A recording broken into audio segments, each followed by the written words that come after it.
2016 meeting of CONA, the Sarasota County Council of Neighborhood Associations.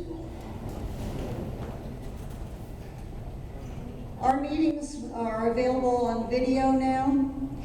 They're created by Pete Tyson, and we create an archive on our meeting page and post these videos, and usually I get them up within 24 hours. Pete's very good about getting the video to me and posting it on our website. Our website is www, of course, conasarasota.org.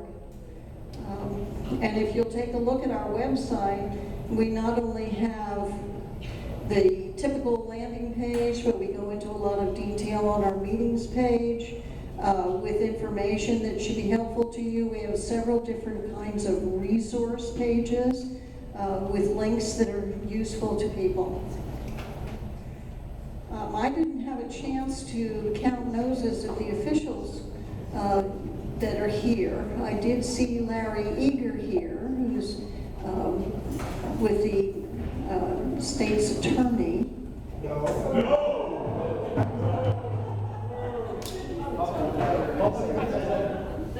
Correct me. What would? Public defender. Public defender. Okay. Is there anyone that I've missed as I've looked through here? Okay. I have a couple of announcements. Saturday, May 7th, CCNA, the Sarasota Coalition of City Neighborhood Associations, our sister organization that covers the city of Sarasota, meets at Waldemere Fire Station at 9 a.m. and representatives of CCNA will be brainstorming. They begin at 9 in the morning. Are there any organizations who'd like to make an announcement from the floor?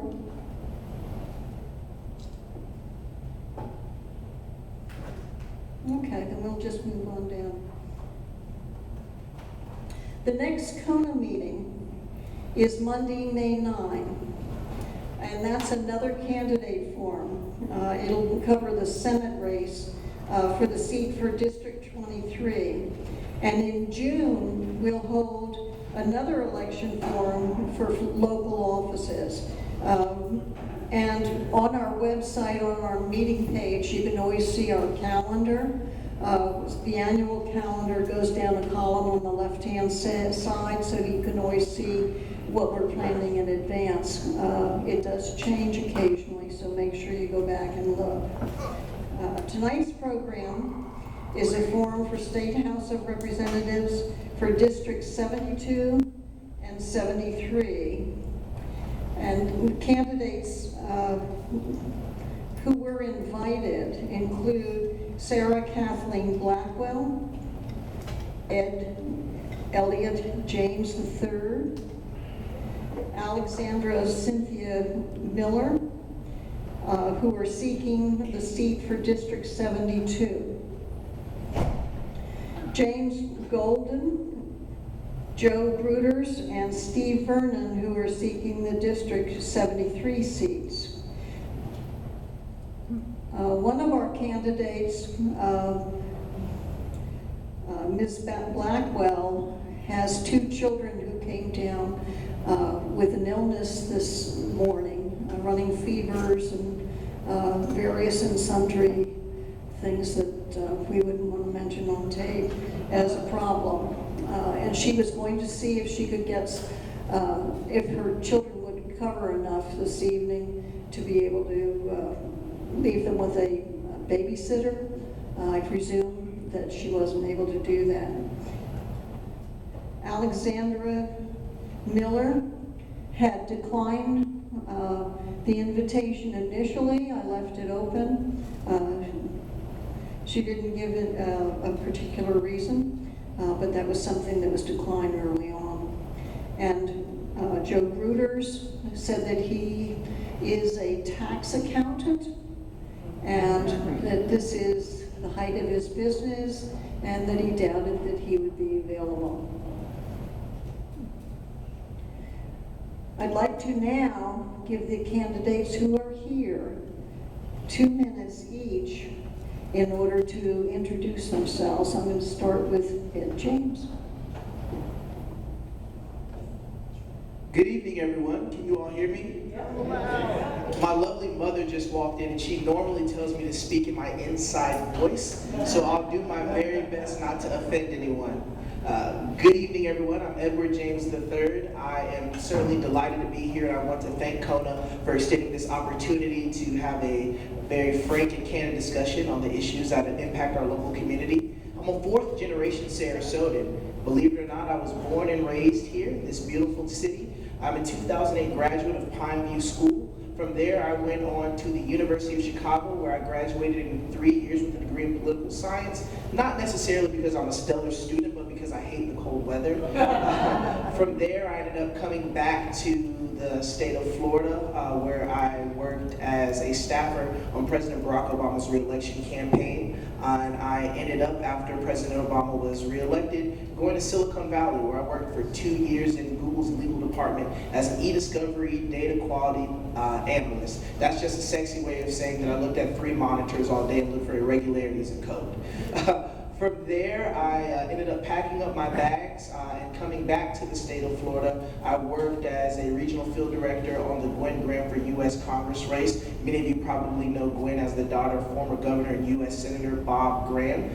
We helped her get elected in North Florida, and because I'm such a type A person, I decided to apply, and I was admitted into Florida State University's public policy program, where I'll be graduating in 2 weeks with a master's in public policy.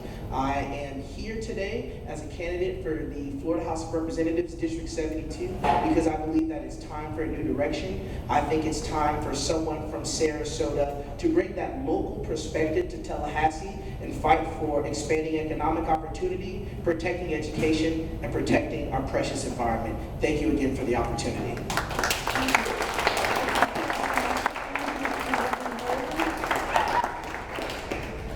Reverend Golden. Boy, am I glad I'm not running. This is bad enough, but that's got to be really rough. I'm James T. Golden, Reverend James T. Golden, Reverend James T. Golden, Esquire.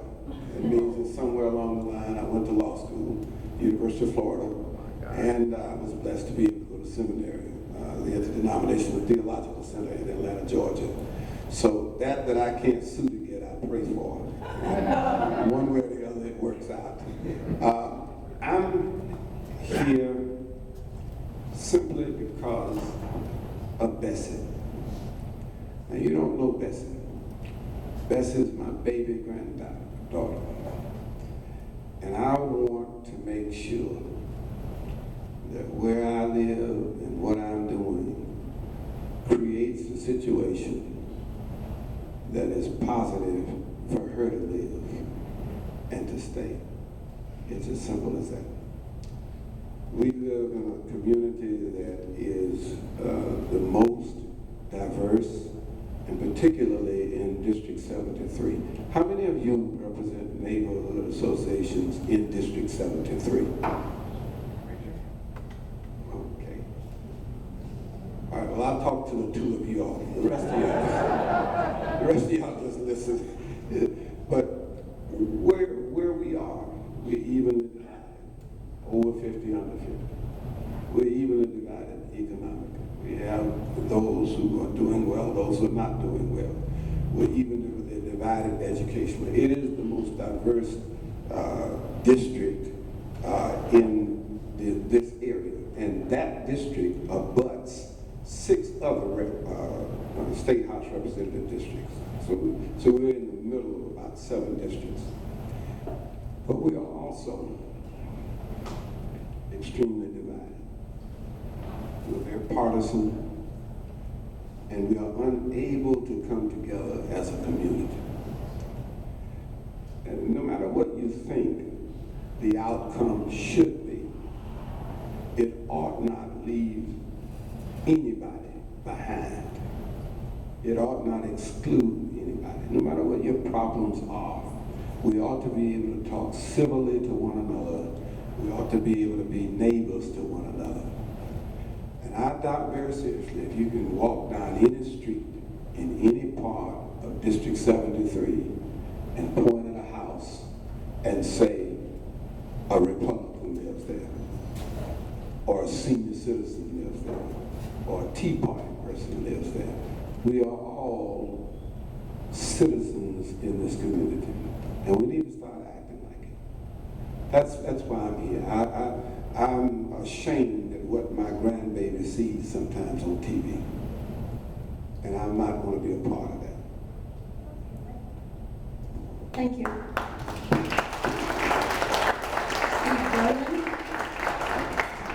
Hello everyone, my name is Steve Vernon.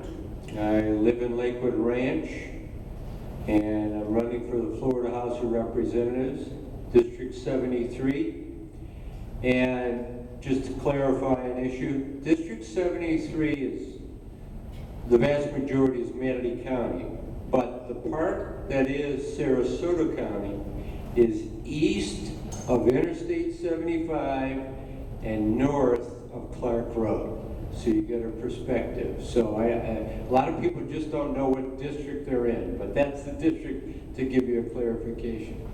I live in Lakewood Ranch, as mentioned, with my wife, and we've lived there for several years. I came down here in 2000.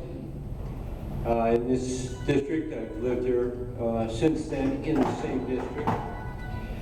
I'm retired.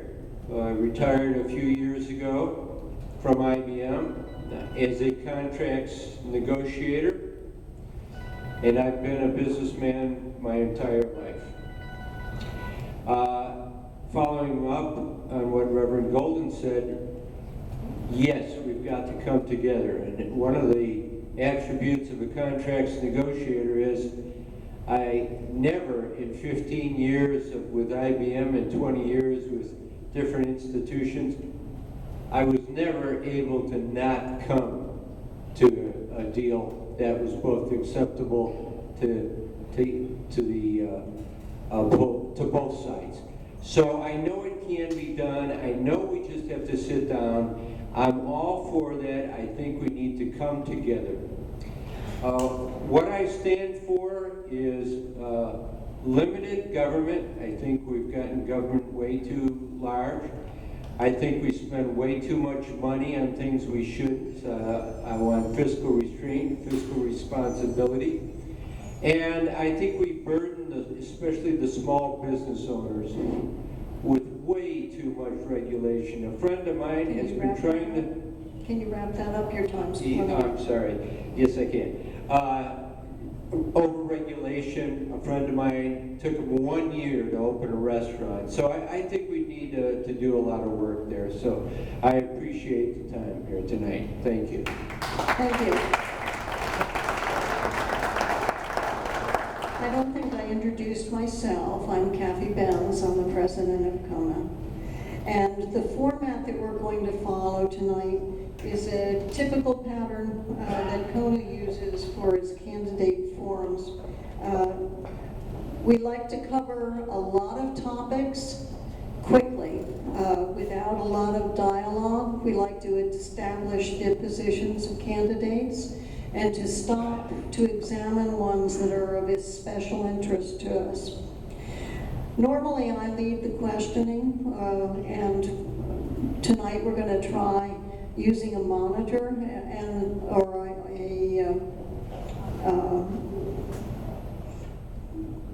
someone that with more experience than I have with the legislature.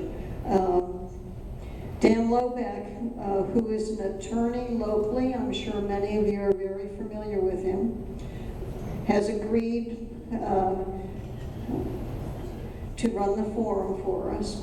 And I'd like to give you some background on him. He's an attorney with a practice in condominium and homeowner association law. So he's very familiar with the objectives of CONA. He has an extensive experience with the state legislature. as an aide to the State Senate Republican leader and as legislative liaison of the Florida Bureau of Condominiums, both in the late 1970s. He has been active in writing statute laws governing condominium and homeowners associations over the years, including as chair of the statewide legislative committee of Community Associations Institute. He also went to school in Florida. He was the president of the Blue Key Society at the University of Florida, which essentially is being the president of the student body. The questions will be pretty quickly moving through topics, mostly with yes or no answers or single word answers, as I said, except for occasionally when we'll go into very specific things. I think that'll keep your interest and cover a lot of topics. And I'd like to turn the meeting over to Dan Lobeck now. Thank you, Carl. And let me suggest we give a round of applause to those candidates who place you first, notwithstanding some good excuses from other candidates that are bold enough to be here to air their views for state representative.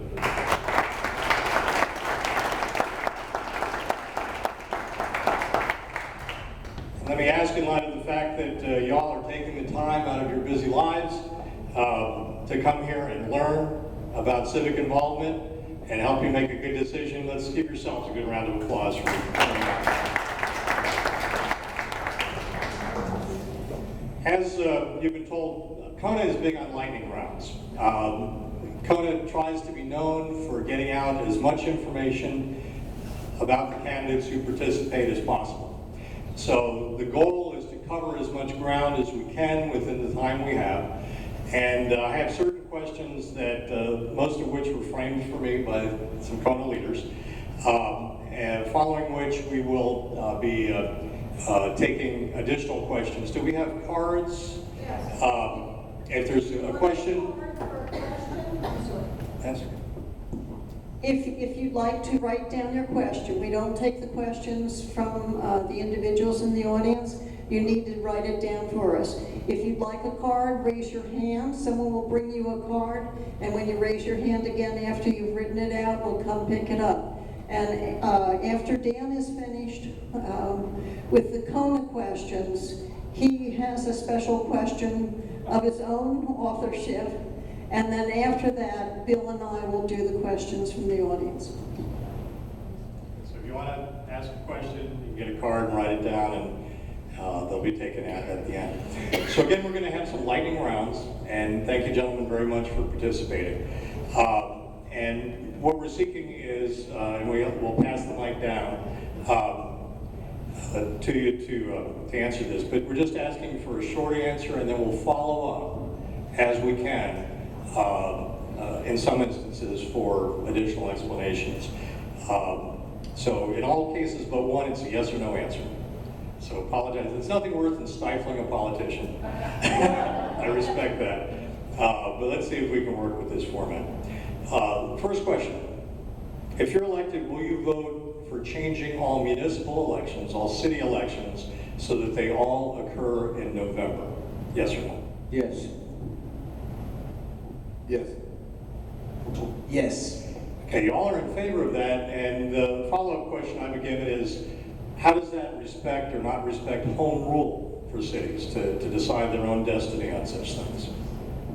So I am a firm believer in certainly protecting the rule of the law, but to a certain extent, when we look at local elections, we find that there is generally not a mandate in terms of the vast majority of the electorate not going out and actually casting their ballot because they are held obviously in the springtime or in times that aren't November. While many of us here are engaged citizens, obviously you are because you're here today, the vast majority of the electorate is not. And I don't believe that we need to go back to a time where we need to have any kind of poll taxes or any kind of rules to to engage how intelligent someone is to cast their ballot. But I think the most important thing about holding elections in November is the fact that that makes local elected officials really have to campaign. Really have to campaign and go out there and solicit the support and the trust of the public. So that's why I'm in favor of moving the city elections to November. It certainly has nothing to do with usurping the law. Harry thought Robert Golden was applauding on that, but he actually slapped a fly or something. Go ahead. You asked if I would support moving the elections to November, and I said yes. But I am not able to force anybody else to do that. The reality of it is that home rule is the law. And while I might support that and vote for that, I can't sit here and promise you that I'm going to convince everybody else to do that. Yes, the important point is that we can't force anybody and we shouldn't force anybody, but it just makes common sense. So our job is to convince people it's the right thing to do, it saves a lot of money, and just makes sense. The next is an election question also. Many people, leaders of CONA in particular, have been talking about a new way of having elections called open primaries. They do it in Louisiana, for instance, where in order to give everybody a chance to vote. In a vote for an election, all candidates would be on the same ballot. You'd have Republican next to their name, Democrat, no party, and then everybody gets to vote in that election, and the top two go to a runoff election. This would have to be done by state legislation or perhaps local charter.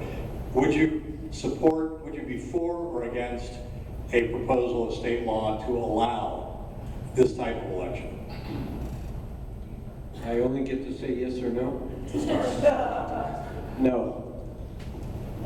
No. Yes. Very good, thank you. See, some people like the idea. On another subject, Florida used to be known for its strong growth management laws. In recent years, however, the Florida legislature has repealed growth management effectively, leaving it only to local governments, and in some cases even restricting local governments, such as prohibiting limits on development for reasons of traffic.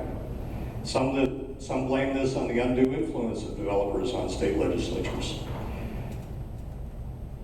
Do you support, this is a support or oppose answer, do you support or oppose what the legislature has done to weaken growth management? Do you support or oppose what the legislature has done, to put it neutrally, on growth management? I support smart growth. Do you think what the legislature has done is smart growth? No. I oppose what has been done. Mr. Vernon? I support. As to the two that express some disagreement with what the legislature has done, do you have anything further to offer about what you would do differently? I am concerned that the quality of life for so many of us are impacted by the interests of so few of us to develop their proprietary interests. We have got to strike a better balance in how we look out for those of us who are already here and look out for those of us who are coming here, and make sure that none of us come away from the bargain that we're making with growth with unintended consequences. And we're already experiencing that. I used to be the vice chair of the Tampa Bay Regional Planning Council, and we are seeing problems that affect the entire Tampa Bay region because of the undue influence of developers with respect to growth management policies over the last decade. And when this current administration ushered in its, I'm trying to think of that word they taught us in college, that's this laissez-faire, is that right? Laissez-faire. When they came in with this laissez-faire attitude toward the environment that we all must live in, it has been detrimental. And so that is what I mean by being opposed to that. They have stripped the regional planning councils of their power, and more importantly, they're preparing to do the same thing to the water management boards. And that's really going to be problematic in terms of where we go in the future. It's very simple for me. Smart growth development generates 10 times more tax revenue than conventional suburban development. Now, I'm a big proponent of fiscal responsibility. And when we look at kind of the suburban sprawl, particularly that we see here in Sarasota County, it costs all of you all it costs you all extra money, right? We're talking about wider streets. We're talking about obviously more infrastructure. We're talking about obviously more dollars that are being put into fire services and police services. So on the basic grounds of fiscal responsibility and certainly environmental sustainability, I'm a proponent of smart growth.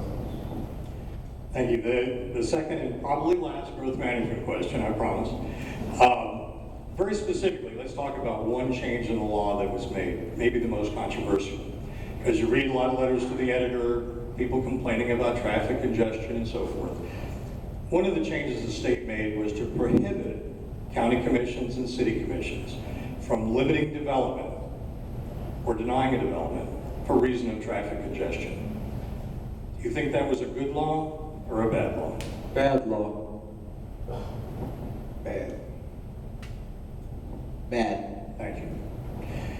Let's talk a little bit about Amendment 1. Sarasota County voters approved Amendment 1 to the Florida Constitution, placing a portion of the real estate transfer tax aside for certain environmental purposes. Do you agree with those who claim that the Florida legislature has betrayed the voters by using too little of this funds to buy environmental land and too much for normal budget purposes? Do you agree with those who feel the legislature has betrayed the voters on Amendment 1? Yes or no? Yes. Yes, I gotta violate the rules. This isn't the first time. They're doing it now with respect to the dock tax, but they did it before with the Sadowski funds. Same attitude, same approach. They collected that money to provide affordable housing, and then they took it away. And they're doing the same thing now. Okay.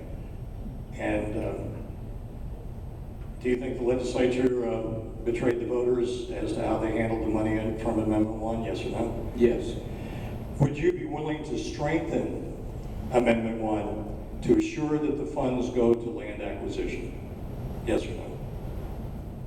I essentially would like it strengthened to go for smart land acquisition, not just land acquisition. I want the Okay, so that's natural we'll environment protected. I'll take that as a yes. And I was told in advance, try to be firm. That's one reason I was selected as moderator, because I tend to be regarded as a tough guy sometimes.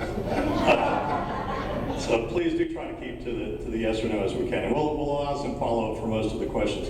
But again, just yes or no, would you be willing to strengthen Amendment 1 to assure the funds go to land acquisition? Yes. Thank you, sir. Without a doubt. Hopefully that doesn't violate. Pushing the envelope. Finally, on Amendment 1, do you support using Amendment 1 funds to restore historic levels of funding for the Florida Forever land acquisition program? Yes or no? Yes, exclamation point. Thoughtful forever in here. It's an easy one. Yes. I mean, it's whichever way you want to go. Yeah, okay. Yes. Okay, thank you. The next deals with what's called SLAP legislation. And I've been asked not to explain what SLAP legislation is to sort of see if you do. But if you don't know what it is, that's just fine. Just you can explain that you don't know what it is. But would you support the Florida League of Cities continuing to advocate for, would you support the advocacy that's of the Florida League of Cities saying we should have strong anti-SLAP legislation? Do you know what it is, and yes or no? You have to help me on that one. Okay. Both of y'all want some help on that too? Yeah, I didn't think this would work. SLAP legislation, it stands for Strategic Lawsuit Against Public Participation. And so what these laws would do is protect citizens from lawsuits if they're speaking at a public hearing, or writing letters to the legislature, advocating things.